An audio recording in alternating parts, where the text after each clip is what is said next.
Orang yang tidak banyak pertimbangan itu kan karena wawasannya sempit. Ada masalah terus sumpek. Dia tidak bisa menampilkan banyak alternatif jawaban. Pikiranmu adalah pikiran yang sehat produktif, berarti kamu cerdas, wawasanmu luas dan objektif, maka hidupmu hidup yang sehat.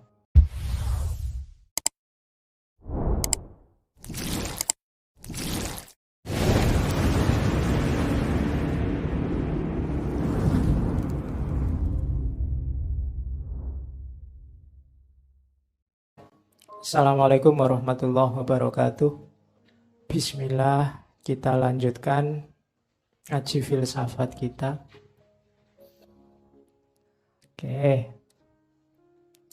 Terakhir ada kebutuhan eksistensial namanya kebutuhan orientasi, kerangka orientasi, need for frame of orientation. Ini framework. Framework itu kerangka berpikir. Ketika kamu hidup untuk eksis itu kan kamu butuh cara pandang, butuh kerangka berpikir. Ada yang merasa butuh ngaji filsafat, ada yang merasa tidak butuh, ada yang merasa ngaji ini sesat. Itu kan tergantung frame of orientation-nya. Loh iya loh enggak. Ada lah yang anggap ini sesat. Ya enggak apa-apa. Masuk harus seragam. Yang pakai seragam kan masih anak SD. Kalau kita ya jangan seragam. Biasa itu kan enggak seragam. Kan sudah mahasiswa. Kalau masih ada yang nuntut-nuntut seragam berarti levelnya masih SD. Jadi orang macam-macam cara melihatnya sesuai frame of orientation-nya.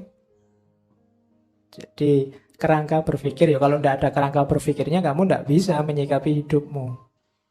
Ya macam-macam teori yang ada di kepala kita untuk menanggapi hidup. Ada yang gayanya eksistensialis, ada yang gayanya pragmatis, ada yang gayanya idealis, ada macam-macam kan gaya menyikapi hidup. Itu namanya frame of orientation. Ini kebutuhan-kebutuhan kita untuk eksis. Jadi kebutuhan eksistensial. Kamu sadari atau tidak, kamu butuh ini. Kamu mengejar ini. Karena ini kebutuhanmu. Jadi ini bukan sesuatu yang kamu usahakan. Wah saya ingin eksis pak, saya ingin enggak. Ini otomatis. Nggak ada orang yang enggak ingin eksis dalam tanda petik ya.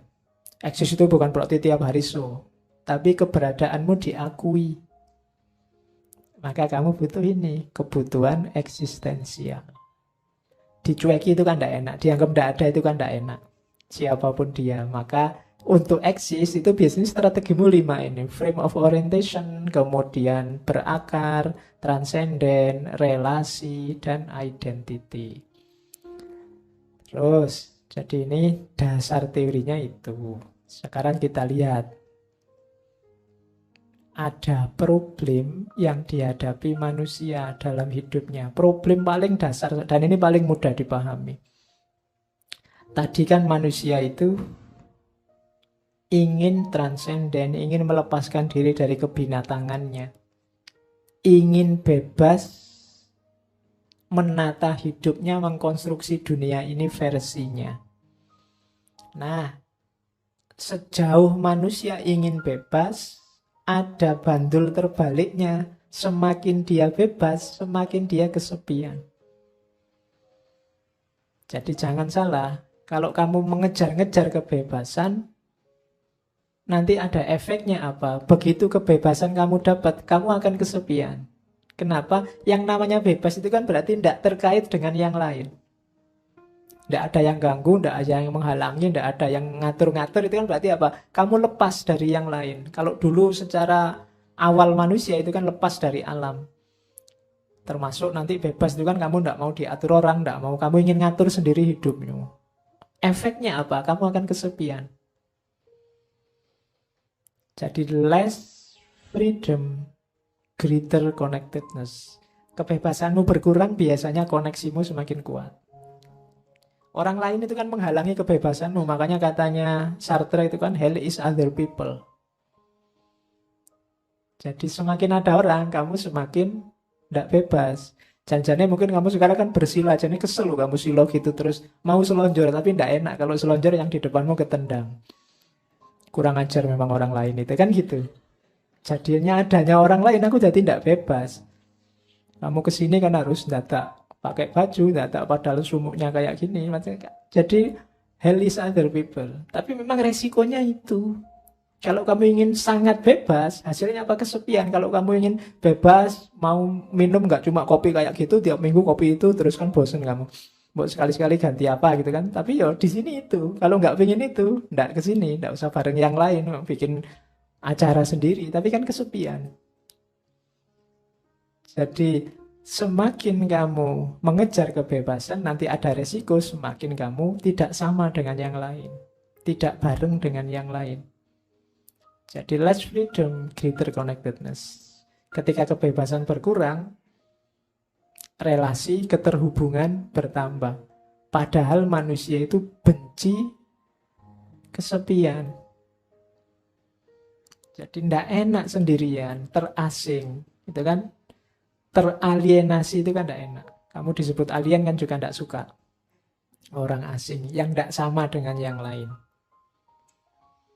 Nah, situasi terasing ini biasanya orang milih satu di antara dua alternatif. Oke, gimana caranya saya tetap terhubung dengan yang lain, tapi kebebasannya tidak hilang. Itu nanti dirumuskan di konsep ketika dia ngomong tentang cinta. Orang cinta itu kan terhubung tapi tidak menghalangi kebebasan. Kalau kebebasannya dihalangi namanya bukan cinta. Dominasi. Jadi bersatu dengan orang lain tapi semangatnya cinta dan kerjasama. Jadi bareng-bareng untuk enak bersama. Tidak saling ngatur. Misalnya, lo ini kalau mau enak bersama kan bisa disepakati bareng-bareng. Oke, sekarang ngaji boleh selonjor jadi jaraknya agak jauh biar ya ketika yang belakang selonjor, yang depan tidak ketendang. Itu kan bareng-bareng. Nah, itu namanya semangat cinta dan kerjasama. Atau biasanya alternatif kedua, orang yang takut kesepian, takut terasing, takut jauh dari orang banyak itu ngambil jalan kedua. Membunuh kebebasannya, patuh saja dengan situasi sosial di sekelilingnya. Apakah itu penguasa, apakah itu masyarakat. Sudahlah, manut saja. Tidak bebas juga tidak apa-apa, yang penting temannya banyak. Ini jalan kedua biasanya yang ditempuh. Jalan pertama agak berat tapi enak. Kamu tidak kehilangan kebebasan. Jalan kedua, ya kamu akan kehilangan kebebasanmu. Tapi resikonya, ya kamu temannya banyak. Jadi koneksimu, relasimu luas. Resikonya kehilangan kebebasan. Orang tinggal milih mau pilihan yang pertama apa pilihan yang kedua. Karena sepi itu tidak enak, terasing itu tidak enak. Terus, nah, secara lebih detail nanti yang kedua tadi, biasanya orang melakukan 3 hal. Ini yang lari dari kebebasan tadi. Jadi, jalan pertama orang lari dari kebebasan itu adalah jalan otoritarianisme. Jadi, otoritarianisme itu berarti orang melepaskan kebebasannya bergabung dengan orang lain di luar dirinya untuk hal-hal yang ingin dia peroleh. Kita sering menyebutnya otoriter. Nah, lari dari kebebasan itu, kebebasanmu dibuang, kamu ikut aturannya orang lain. Itu struktur ini namanya struktur otoriter.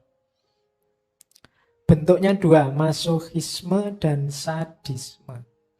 Masokisme itu kalian yang inferior, kalau sadisme itu kalian yang superior. Struktur yang superior inferior ini sebenarnya struktur yang tidak sehat.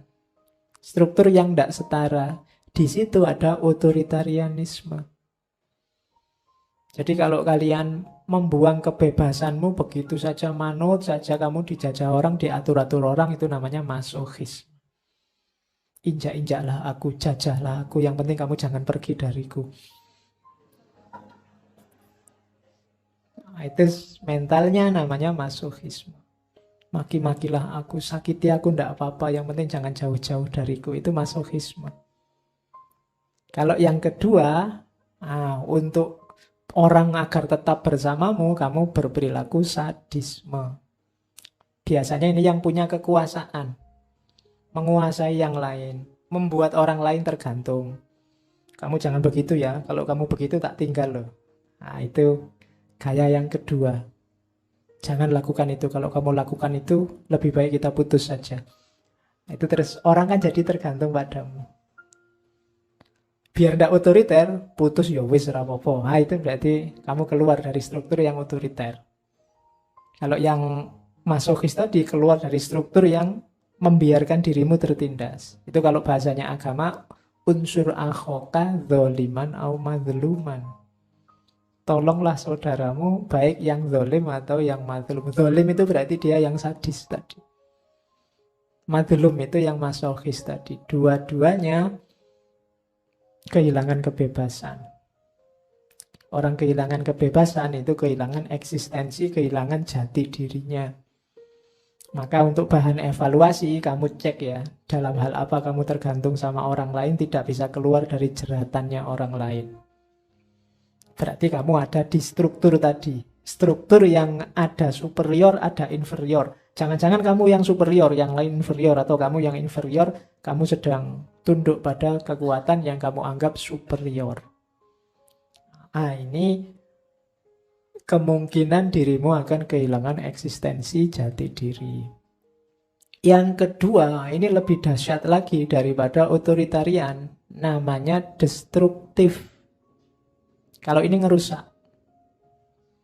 Jadi orang yang karena terganggu kebebasannya, dia ingin lari dari kebebasan, tidak dengan cara menjalin hubungan. Kalau menjalin hubungan kan tadi jadinya otoriter. Ini dengan cara merusak. Kamu tadi kan sendirian, merasa terasing. Nah ini kalau orang destruktif, caranya apa? Menyakiti orang lain atau berusaha menyingkirkan orang lain. Rumusnya apa? Kalau tidak ada orang lain, aku tidak akan bisa tersakiti. Selama ini aku kan sakit gara-gara orang lain. Orang lain yang maki-maki aku, membuat aku tidak bebas, membuat aku sumpek, membuat aku tidak berdaya. Maka solusinya apa? Buang semua orang lain. Hancurkan orang lain. Nah, itu mekanisme destruktif. Kalau untuk orang kuat bisa, tapi untuk orang lemah gimana? Yang kedua, yang dihancurkan dirinya sendiri. Kalau aku tidak ada, maka aku tidak akan tersakiti. Berarti apa? Dia bunuh diri secara eksistensial. Biasanya orangnya, alah aku ini apa sih? Alah aku ini bukan orang penting kok. Alah aku ini. Itu cirinya orang yang di level 2 ini, menghancurkan dirinya. Jadi kalau orangnya kuat, dia menghancurkan yang lain. Kalau dia lemah, menghancurkan dirinya sendiri. Ini mekanisme lari dari kebebasan yang destruktif. Merusak orang lain atau merusak dirinya sendiri. Banyak kan orang gini, biasanya yang kedua ini orang yang sangat minder. Yang pertama orang yang sangat pede. Sangat pede itu kan orang lain nggak dipandang sama sekali, nggak dianggap sama sekali, dianggap nggak ada. Yang kedua, dirinya sendiri yang dilenyapkan, dianggap nggak ada. Saya ini orang rendahan pak, saya ini orang kecil pak, kan gitu. Itu level yang kedua. Kalau saya masih mending, kalau saya ngomong wah saya itu orang kecil, aslinya kan memang cilik. Tinggi saya paling berapa, saya itu orang rendahan kok pak, memang rendah. Tapi bukan itu maksudnya. Kamu menganggap dirimu sama sekali tidak berarti. Apa sih saya ini? Nah, itu level 2. Serius ini ya, tapi bukan yang basa-basi loh. Kan banyak orang ngomong ini basa-basi. Wah, mas hebat sekali. Alah, apa sih saya ini? Padahal di dalamnya merasa, wah hebat sekali aku. Ya. Jadi itu namanya basa-basi. Oke. Jadi ini jalan keluar kedua untuk lari dari kebebasan. Ada jalan keluar ketiga. Namanya automation conformity. Kalau ini seperti kalimatmu, saya mengalir saja. Jadi masyarakat apa saya ikut, yang lain kemana saya ikut, pasrah. Jadi objek perkembangan masyarakat. Orang ini aman dia, karena mengalir maka dia di masyarakat juga nyaman, aman. Dengan dirinya sendiri juga nyaman, aman. Cuma resikonya dia kehilangan jati diri. Sering saya bilang bahwa orang yang hidupnya di tengah kerumunan, ya dia akan jadi kerumunan. Identitas individualnya hilang. Kamu tidak dilihat. Yang dilihat yang unik kan. Orang lihat itu selalu yang unik, yang satu. Tapi yang kerumunan tidak dilihat. Kamu ikut demo apa bareng-bareng itu kan kamu tidak dilihat. Yang dilihat ya kerumunannya. Kamunya hilang. Jadi itu namanya automation conformity. Kamu manut saja dengan lingkunganmu. Orang mengidentifikasimu tidak sebagai dirimu, tapi sebagai identitas kerumunanmu. Itu kayak tadi ya. Ketika rootedness tadi kamu, oh saya ini pro sana Pak. Saya ini orang yang grup sana Pak. Saya ini, itu identitasmu, identitas kerumunan. Bukan identitas individual.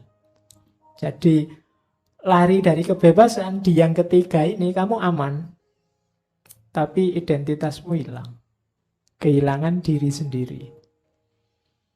Jadi tiga hal ini, automation conformity, destruksi, otoritarian, ini cara manusia melarikan diri dari kebebasan. Katanya siapa orang merindukan kebebasan. Dalam kenyataannya banyak orang justru lari dari kebebasan. Karena memang resikonya kebebasan itu kesepian. Kamu jadi orang yang sendirian. Cuma orang unik itu ya orang yang diingat. Orang yang bikin terobosan-terobosan. Orang yang original. Itu kan yang dikenal oleh masyarakat. Yang ditulis oleh sejarah. Sejarah tidak nulis kerumunan kan kalau tentang cerita-cerita orang. Tapi nulis tentang tokoh-tokoh. Tokoh ini selalu orang yang original. Nah, dan ini tidak banyak. Tidak banyak. Maka kalau kalian ingin jadi sesuatu yang dicatat oleh sejarah, jangan lari dari kebebasan. Jadikan dirimu unik. Nah, itu maunya Fromm. Terus, dari mana sih orang sehingga terbangun mental lari dari kebebasan tadi? Awalnya katanya Erich Fromm dari kondisi keluarga. Ada keluarga simbiotik, ada keluarga cuek, dan ada keluarga ideal. Dua yang pertama itu menghalangi orang eksis bebas jadi dirinya. Yang terakhir, yang ideal itulah sebenarnya keluarga yang baik. Keluarga simbiotik itu keluarga yang tidak setara, tapi keluarga yang saling menguasai. Misalnya orang tua yang terlalu dominan, sehingga anak harus manut apa saja keinginan orang tua. Atau sebaliknya, anaknya terlalu dominan.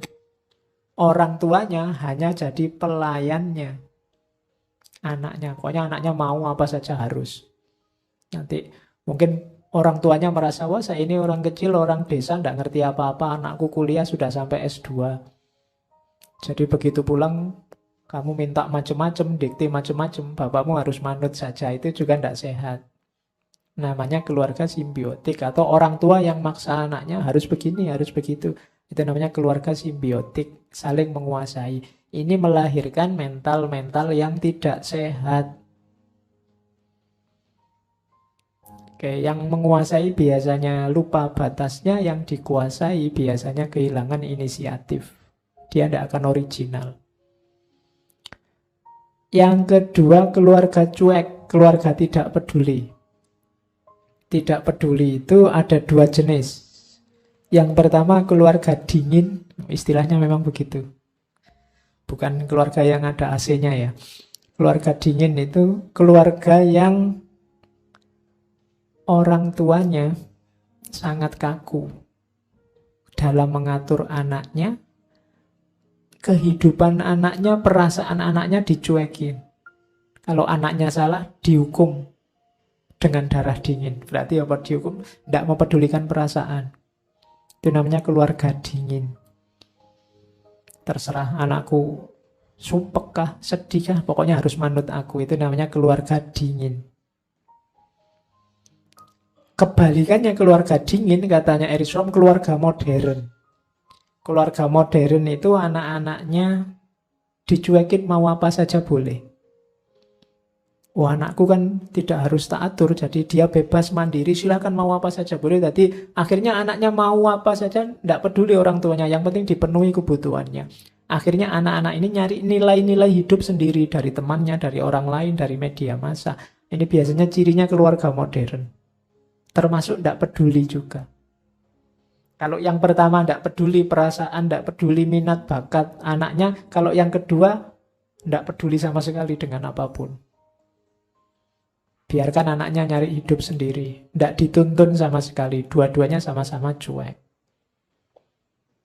Jenis pertama, jenis kedua bukan keluarga ideal untuk melahirkan manusia-manusia yang berkualitas dan eksis. Yang bagus itu keluarga ideal jenis ketiga. Orang tua bertanggung jawab mendidik anaknya, memberdayakan anaknya, membebaskan anaknya, tapi juga melatih anaknya bertanggung jawab terhadap hidupnya. Orang tua nuntun tapi tidak memvonis, tidak mengatur, tidak memaksa. Ngasih pendidikan, memberikan nilai-nilai, tapi juga tidak memaksakan, tidak otoriter ngatur masa depan anaknya. Yang penting anaknya dibekali, diberdayakan, bisa berpikir benar dan bertanggung jawab pada hidupnya. Nah, ini keluarga ideal. Ya sekali-sekali diskusi, tidak apa-apa. Sekali-sekali harus dikasih tahu, wong anak-anak itu juga namanya anak-anak. Ngertinya sejangkau wawasannya. Orang tua pasti jauh lebih luas. Kalian juga sama bapakmu juga tidak boleh underestimate. Kamu tidak boleh merasa, saya sudah ngaji filsafat sekian ratus ya. Misalnya, kamu ngaji kan cuma mendengarkan. Kamu ilmu kan cuma ilmu buku. Kalau bapakmu sudah ngalami langsung, wawasannya jauh lebih luas. Jadi kebijaksanaannya, kalau pakai bahasa filsafat itu kebijaksanaan yang praktis mereka tahu. Sementara kebijaksanaanmu kan masih kebijaksanaan kontemplatif, level akal. Maka bukan berarti kamu salah, tapi imbang dialog. Jangan menang-menangan, jangan mentang-mentang. Itu keluarga yang bisa seimbang, ini namanya keluarga ideal. Tidak terlalu mencampuri, tapi juga tidak cuek. Tidak saling menguasai, tapi saling membantu mewujudkan ideal-ideal bersama. Nah, itu sarannya Erich Fromm tentang kondisi keluarga. Oke. Kalau tadi proses-proses di depan sudah beres, sekarang kita lihat hasilnya. Kepribadian itu ada dua jenis, ada kepribadian yang sehat, ada kepribadian yang tidak sehat. Yang sehat itu orientasi produktif, yang tidak sehat orientasi non-produktif. Ini kita lihat saja satu-satu ya, mana yang sehat, mana yang tidak sehat. Ini yang sehat. Kepribadian yang sehat, cirinya yang pertama apa? Cinta yang produktif. Hubungan kita dengan orang lain itu hubungan cinta. Hubungan cinta itu hubungan yang saling membebaskan meskipun setara. Kemudian cirinya adalah di situ ya. Dulu waktu di filsafat cinta kan itu dijelaskan panjang lebar. Perhatian, tanggung jawab, respect, dan pengetahuan. Care, knowledge, rest. Jadi knowledge pengetahuan, respect, kemudian responsibility, dan care. Jadi kalau orang cinta itu harusnya perhatian, tidak cuek. Kok cinta kok tidak perhatian, sebenarnya belum cinta. Ya perhatian apa saja. Mungkin yang paling artifisial sampai yang paling dalam. Mungkin seleranya, gaya ngomongnya. Kalau orang cinta itu kan biasanya ngerti, oh biasanya sukanya makan ini, bajunya sukanya warna ini. Itu kan contoh kecil dari perhatian. Kalau cinta kok ditanya yang gitu-gitu tidak bisa jawab, biasanya masih tidak terlalu cinta. Bajunya ya tidak tahu Pak, biasanya bajunya sih ganti-ganti. Kalau makanan kesukaan tidak tahu juga Pak, biasanya asal dibayari apa saja mau. Terus kalau itu ya kalau apa-apa tidak tahu ya berarti tidak ada perhatian. Yang kedua tanggung jawab. Tanggung jawab itu ya peduli. Jangan mentang-mentang membebaskan terus, oh sudahlah kamu bebas saja mau ayo jalan-jalan di luar nggak pakai helm juga nggak apa-apa, nggak, yo janganlah, tanggung jawab, peduli, pakai helm pilotnya. Kalau pasanganmu melakukan hal-hal yang konyol, kita peduli, janganlah, jangan begitu. Itu namanya tanggung jawab. Ya tanggung jawab bukan berarti kalau sudah hamil harus dinikahi ya Pak. Ya enggak cuma itu. Ya termasuk itu seandainya loh ya. Kalau itu sudah hukumnya wajib mughaladhah itu. Tapi enggak cuma itu. Jadi tanggung jawab itu berarti ya kamu ikut masuk dan ikut memperhatikan pertumbuhan kepribadiannya. Respect itu menghargai. Jadi enggak maksa-maksa. Kalau dia sukanya itu ya enggak apa-apa dihargai. Dan yang terakhir pengetahuan. Kalau pengetahuan itu ya kamu harus, biasanya orang suka itu ingin tahu apa saja yang sehubungan dengan yang disukai, yang dicintai. Itu kalau ada temanmu kok kepo terus tentang dirimu, nggak pernah komen sih, tapi tiap hari stalking, lihat Facebookmu, lihat itu mau yo, kemungkinan ada rasa. Ya, cuma nggak berani ngomong aja. Nah, itu kenapa ada unsur pengetahuan masuk, dia ingin tahu banyak hal tentang dirimu. Nah, jadi cinta itu ada pengetahuan, penghargaan, tanggung jawab, dan perhatian. Hidup yang produktif itu hidup yang dihiasi oleh cinta yang produktif.